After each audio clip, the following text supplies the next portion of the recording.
As Christians, we're all called to share the gospel. So just the way we live out our lives and communicate the gospel to our friends, families, people around us, we're all called to make disciples of all nations. However we do that, whether it's creatively or through our own individual talents and skills, or just communicating and talking with a friend, we're all playing our own part.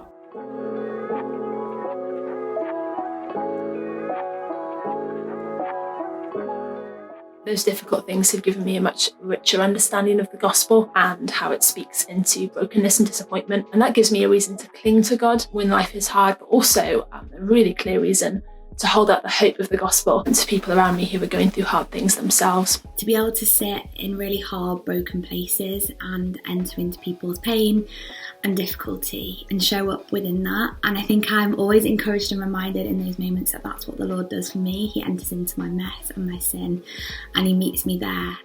God's been pushing me as well towards thinking about international mission. I've been starting to learn Japanese, which has been really difficult. I've really got to know people who are not like me on a much deeper level, and it's been a blessing. And as a result of that, I'm able to communicate better with other people now who are not from the same background as myself, just because I'm used to being in that situation anyway. I live with 3 other Christians. You know what it's like. Our hearts are so quick to forget the truth of the gospel, and we need to help each other remember Jesus and lean on him together.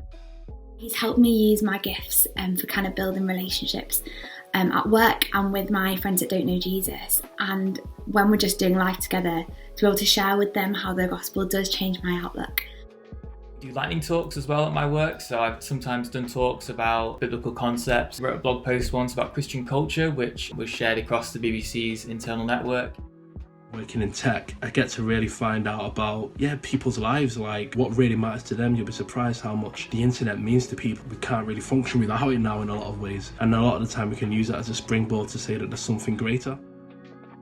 I guess my work helps me to see how I fit into God's big story, but also to see how that story is so much bigger than me or any individual.